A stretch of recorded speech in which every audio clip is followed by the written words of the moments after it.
गोपाष्टमी विधि। कार्तिक माह की शुक्ल पक्ष की अष्टमी को गोपाष्टमी के नाम से मनाया जाता है। इस दिन भगवान कृष्ण एवं गौ माता की पूजा की जाती है।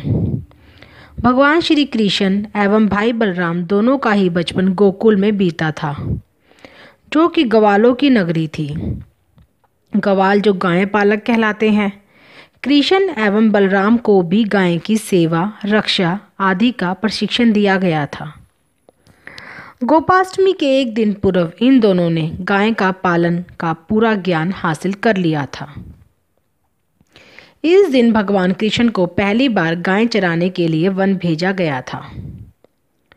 गोपाष्टमी पूजा विधि।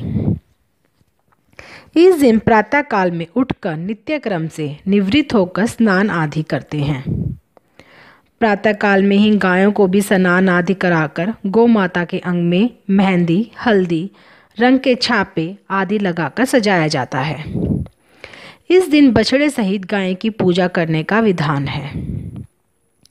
प्रातः काल में ही धूप, दीप, अक्षत, रोली, गुड़ आदि वस्त्र तथा जल से गाय का पूजन किया जाता है और आरती उतारी जाती है। इस दिन कई जगह कई व्यक्ति ग्वालों को उपहार आदि देकर उनका भी पूजन करते हैं।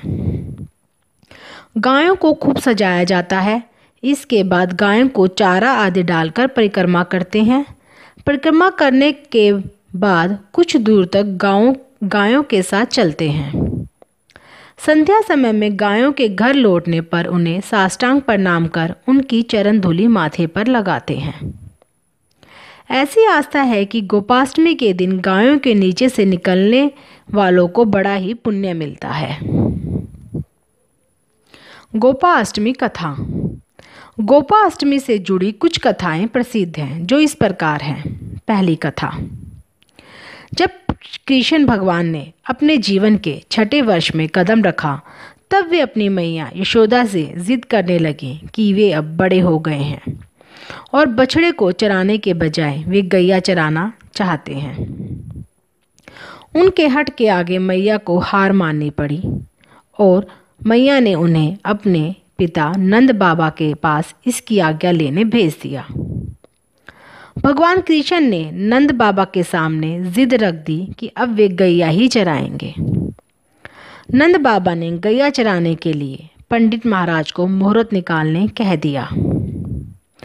पंडित बाबू ने पूरा पंचांग देख लिया और बोले, अचरज में आकर कहा कि अभी इसी समय के अलावा कोई शेष मुहूर्त नहीं है, अगले बरस तक। शायद भगवान की इच्छा के आगे कोई मुहूर्त क्या था। वह दिन गोपाष्टमी का था। जब श्री कृष्ण ने गैया पालन शुरू किया, उस दिन से माता ने उन्हें कान्हा को बहुत सुंदर तैयार किया, मोर मुकुट पहनाया, पैरों में घुंघरू पहनाए और सुंदर सी पादुका पहनने दी, लेकिन कान्हा ने वे पादुकाएं नहीं पहनी। उन्होंने मैया से कहा कि अगर तुम इन सभी गैया को चरण पादुका पैरों में बांधोगी, तब भी मैं यह पहनूंगा। मैया ये देख भावुक हो जाती है और कृष्ण बिना पैरों में कुछ पहने अपनी गैया को चारण के लिए ले जाते हैं। इस प्रकार कार्तिक शुक्ल पक्ष के दिन से गोपाष्टमी मनाई जाती है। भगवान कृष्ण के जीवन में गौ का अत्यधिक महत्व था। गौ सेवा के कारण ही इंद्र ने उनका नाम गोविंद रखा था। उन्होंने गाय के महत्व को सभी के सामने रखा। स्वयं भगवान ने गौ माता की सेवा की। दूसरी कथा। श्रीमद् भागवत के अनुसार भगवान ने अपने भक्तों की रक्षा करने और अपने भक्तों को दिए गए वचनों को पूरा करने के लिए धरती पर अवतार लेकर गिरिराज गोवर्धन का मान बढ़ाने, गौ संवर्धन के लिए ही यह लीला की। प्राचीन काल में ही ब्रज क्षेत्र में देवाधिदेव इंद्र की पूजा की जाती थी। लोगों की मान्यता थी कि इंद्र समस्त मानव जाति, प्राणियों, जीव जंतुओं को जीवन दान देते हैं और उन्हें तृप्त करने के लिए वर्षा भी करते हैं। इंद्र को इस बात का बहुत अभिमान हो गया कि लोग उनसे बहुत अधिक डरने लगे हैं। श्री कृष्ण भगवान ने नंद बाबा को कहा कि वन और पर्वत हमारे घर हैं। गिरिराज गोवर्धन की छत्र छाया में उनका पशुधन चरता है। उनसे सभी को वनस्पतियां और छाया मिलती है। गोवर्धन महाराज सभी के देव, हमारे कुल देवता और रक्षक हैं। इसलिए सभी को गिरिराज गोवर्धन की पूजा करनी चाहिए। नंद बाबा की आज्ञा से सभी ने जो सामान इंद्रदेव की पूजा के लिए तैयार किया था, उसी से गिरिराज गोवर्धन की पूजा की। भगवान की यह अद्भुत लीला तो देखे ही बनती थी, क्योंकि एक ओर तो वह ग्वाल बालों के साथ थे, दूसरी ओर साक्षात गिरिराज के रूप में भोग ग्रहण कर रहे थे। सभी ने बड़े आनंद से गिरिराज भगवान का प्रसाद खाया और जो बचा उसे सभी में बांटा। इंद्र को पता चला तो उसे बड़ा क्रोध हुआ।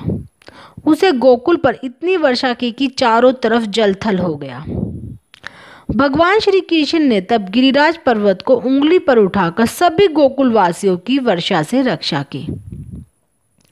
जब इंद्र को वास्तविकता का पता चला तो उन्होंने भगवान से क्षमा याचना की। तभी से कार्तिक शुक्ल अष्टमी को गोपाष्टमी का उत्सव मनाया जा रहा है। तीसरी कथा। गोपाष्टमी से जुड़ी एक और ये है कि राधा भी गाय को चराने के लिए वन में जाना चाहती थी, लेकिन लड़की होने की वजह से उन्हें इस बात के लिए कोई हाँ नहीं करता था।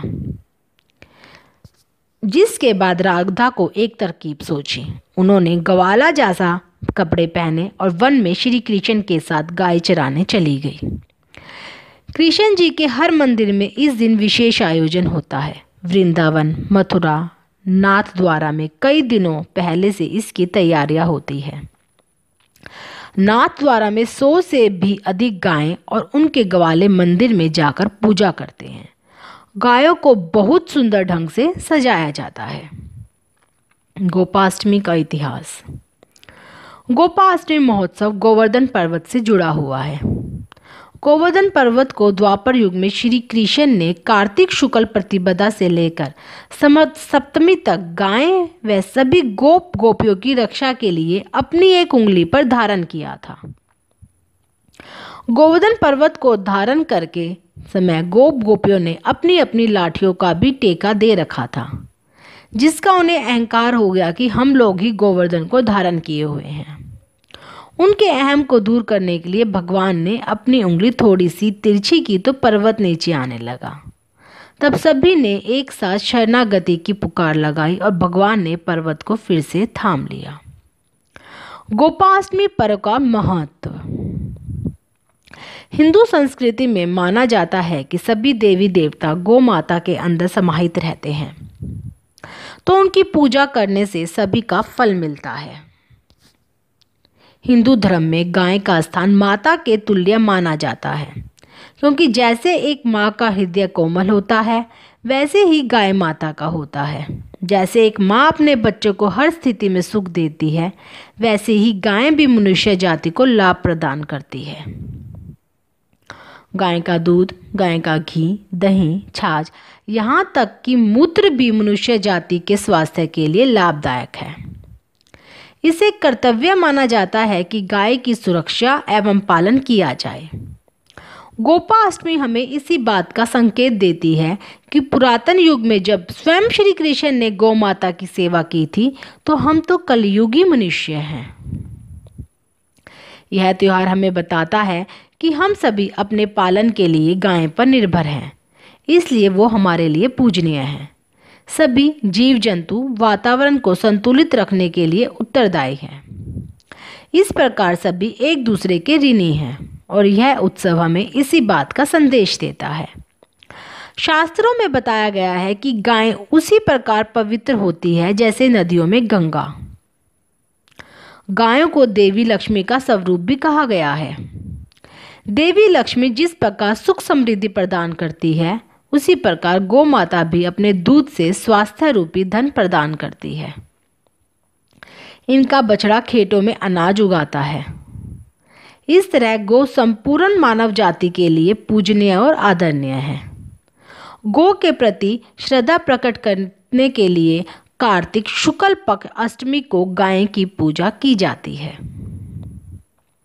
शास्त्रों में कहा गया है, मातरम सर्वभूतानाम गावः, यानी गायें समस्त प्राणियों की माता है। सनातन धर्म के ग्रंथों में कहा गया है, सर्वे देवा स्थिता देहे सर्वदेवमयी ही गो। गायें ही की देह में समस्त देवी देवताओं का वास होने से यह सर्वदेवमयी है। भारतवर्ष के प्राय सभी भागों में गोपाष्टमी का उत्सव बड़े ही उल्लास से मनाया जाता है। विशेषकर गौशालाओं तथा पिंजरा पोलों के लिए यह बड़े ही महत्व का उत्सव है। इस दिन गौशालाओं की संस्था को कुछ दान देना चाहिए। इस प्रकार से सारा दिन गौ चर्चा में ही लगना चाहिए। ऐसा करने से ही गोवंश की सच्ची उन्नति हो सकेगी, जिस पर हमारी उन्नति 16 आने निर्भर है। गाय की रक्षा को हमारी रक्षा समझना चाहिए। इन दिनों गायों को नहलाकर नाना प्रकार से सजाया जाता है और मेहंदी के थापे तथा हल्दी रोली से पूजन कर उन्हें विभिन्न भोजन कराए जाते हैं। गोपाष्टमी यह संदेश देती है कि ब्रह्मांड के सब काम चिंतनीय भगवत सत्ता से ही हो रहे हैं, परंतु मनुष्य अहंकारवश यह सोचता है कि हमारे बल से ही यह चलता है, वह चलता है। इस भ्रम को दूर करने के लिए भगवान दुख और परेशानी भेजते हैं, ताकि मनुष्य सावधान होकर इस अहंकार से छूट जाए। तब वह अपने अहंकार को छोड़ परमात्मा की शरण आ जाता है, जो सारी मुसीबतें दूर होकर उसे परमानंद के लिए प्राप्ति सहज में हो जाती है। वर्ष में जिस दिन गायों की पूजा अर्चना की जाती है, वह दिन भारत में गोपाष्टमी के नाम से मनाया जाता है। जहाँ गाय पाली पलोसी जाती है, उस स्थान को गोवर्धन कहा जाता है।